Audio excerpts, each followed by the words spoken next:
Всем мое здравствуйте, меня зовут Светлана, вы на канале Удачные моменты.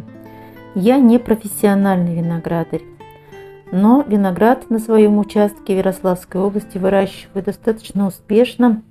Мы его любим, им лакомимся. И вот я заготовила черенки. Виноград выращивала в том числе и из черенков. Черенок, который заготовлен осенью, весной он должен выглядеть вот так. Ну вот, наверное, вот правильный. В середине должно быть немножко желтого, а по краям зелененькое. Я заготавливаю двухглазковые. Значит, заготавливаю я их осенью, нарезаю, упаковываю в фольгу. Эту фольгу кладу в полиэтиленовый пакет и на нижнюю полку холодильника. И вот так вот зимой они у меня и лежат. Вот сейчас уже 23 февраля. И я их решила, что пора уже ставить черенки на проращивание. Что для этого надо сделать? Для этого надо погрузить их в воду, причем полностью, на 2 суток. И в эту воду я добавлю столовую ложку меда и чуть-чуть сыпану порошка корневина. Даже принесла мед в ванную. Уже добавила меда, добавлю еще. И туда же немножечко порошка корневина. Все это размешаю и туда положу черенки и оставлю на 2 суток, чтобы они напитались влагой, водой. Корневин в пакетике 10 грамм. Вот надо где-то грамм 5. Я так сыпану на глаз половинку. Все это размешаю. И сюда наши черенки.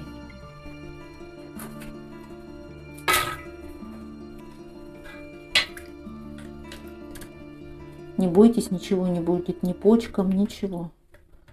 Через 2 суток мы их вытащим. Та часть, которая будет стоять в воде, вот так вот. Вот здесь вот я делаю вот такие вот надрезики. Небольшие. Нож глубоко не надо углублять, а просто такие разрезы. Вот именно с этих разрезов и пойдут корешки.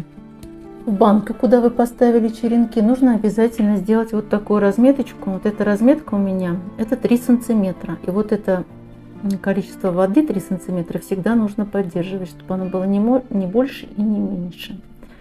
И еще нужно сделать одну процедуру после того, как вы вытащили черенки из воды, просушили их. Нужно взять черенок и верхушечку черенка обязательно опустить в расплавленный парафин, чтобы влага не выходила из черенка, когда он будет стоять на проращивании. Вот так вот. Все, мы его закрыли, запаковали. И теперь он будет все силы расходовать на то, чтобы выпускать вот с этой почечки качественный листочек.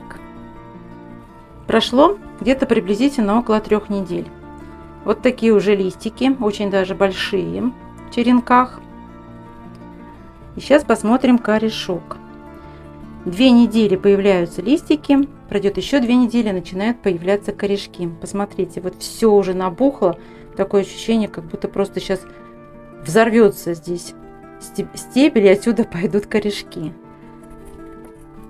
И вот сейчас в этих черенках нужно проделать такую процедуру, как убрать лишнюю почку, если у вас на черенке, вот, кстати, тоже очень хорошо видно,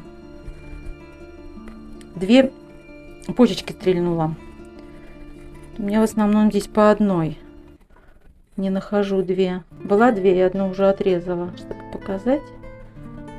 Но походу здесь у меня нету. В общем, смысл такой, что если на черенке стрельнула отсюда почка, и, допустим, вот отсюда, то нужно выбрать лучший побег, а более худший отрезать, чтобы не расходовать на него силы. Вот у меня здесь был один, я уже вот его отрезала. Вот так вот он был. Вот такие мелкие убирайте, оставляйте самый хороший. И вот здесь вот нужно будет убрать цветочки, чтобы черенок не расходовал силы на формирование цветочка. Видите, вот это все нужно будет осторожно убрать. Единственное, что нужно убрать так, чтобы точку роста побега не убить. Поэтому очень тщательно нужно просмотреть. Если еще не совсем понятно, тогда пусть немножечко пройдет дальше побег. Там уже точно будет, кисть останется, а побег пойдет дальше расти. Вот тогда кисть можно обстричь, чтобы побег продолжал расти. И как только у него появятся хорошие уже вот такие корешки, это уже можно будет сажать. А сейчас обязательно не забывать, чтобы было 3 сантиметра воды постоянно. Прошло 2 недели после того, как появились листики, и это корешки. Сейчас мы вытащим черенок. Вот такая красивая, мощная корневая система появилась у черенка. И запомните, что корешки появляются у черенка через 2 недели после того, как появились листики. Раньше времени не расстраивайтесь, не увидев корешки.